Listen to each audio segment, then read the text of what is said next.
অভিভাবক আছি সবাইকে আমার সন্তানদের পাশে এসে দাঁড়ানো উচিত। সন্তানদের একটা ন্যায্য দাবি, সেই ন্যায্য দাবি ছোট্ট একটা দাবি ছিল তাদের, সেই দাবিটা পূরণ না করে হাজার হাজার ছাত্রকে গুলি করে পাখির মতো গুলি করে মেরে ফেলাইছে। এই দেশের মানুষ কখনো মেনে নেবে না।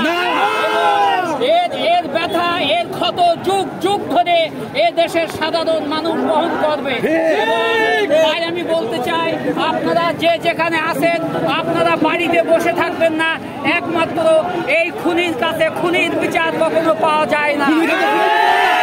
আমাদের একটাই দাবি, এই হাসিনা সরকার, স্বৈরাচার হাসিনা সরকারের পদত্যাগ করার পরে তারপরে যে গভর্নমেন্ট আসুক, যেভাবে আসুক, এই দেশের জনগণ, এই দেশের ছাত্র সমাজ যাদেরকে চাবে সেইভাবে একটা গভর্নমেন্ট গঠন করি। তাদের কাছে আমরা এর বিচার চাই।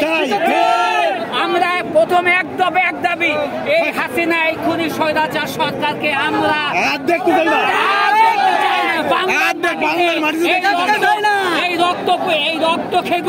এই রক্ত খেগো হাইনাকে, এই ছাত্রদের, সাধারণ মানুষের, রিক্সাওয়ালাদের রক্ত খেগো হাইনাকে এই দেশের মানুষ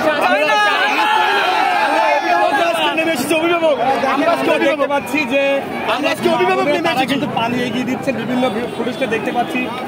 তো সব মিলে কি আন্দোলনটা বিস্তার হয়েছে কিনা মনে করেন? আপনারা মিডিয়া ভাই, আপনারা সাংবাদিক, আপনারা এই জাতির বিবেক, আপনারা বলেন ৭১ সালের পরে এইরকম আন্দোলন বাংলার মাটিতে আর হয়েছে কিনা? আপনারা বলেন, এটা আপনারা জানেন। আমাদের আজকে আমার ১০০ বছর বয়সে যেভাবে এই দেশকে পরিচালনা করতে, এইভাবে কোন পৃথিবীতে এমন পরিচালনা করেনি।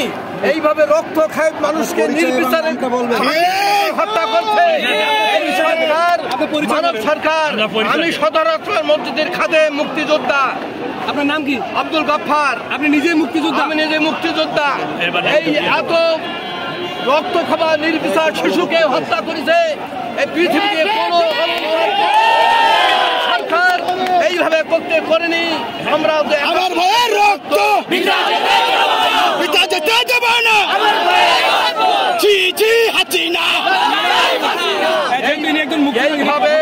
এইভাবে মানুষকে পাখির উপর হত্যা, মানুষকে পরোয়া করে না।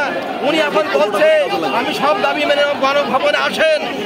এখন আগে আমাদের বাচ্চাদের শিশুদের হত্যা করে রক্ত খেয়ে এখন গণভবনে আসেন। আমাদের একটাই দাবি, এই সরকার যতদিন ক্ষমতার থেকে না ছাড়বে তত এই বাংলাদেশের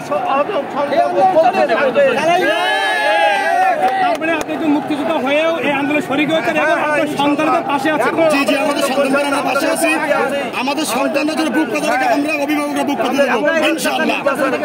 এমন ভাবে হত্যা কোন দেশে পৃথিবীতে আজ পর্যন্ত হয়নি। এই মহিলা যেভাবে করছে এই ভাবে ঘটেনি। আমরা সুস্থ ঈশ্বরের স্বৈরশাসন বলতো একটা ছাত্র মারার কারণে, আর আজকে হাসিনা এই হাজার হাজার ছাত্র মেরে ফেল দিচ্ছে। এর তাহলে কি শাসন দেওয়া উচিত? এক দাবি শেখ হাসিনা কবে যাবি? আমাদের সন্তানদের বাঁচাতে আমরা রাজপথে বুক পেতে দেবো ইনশাআল্লাহ।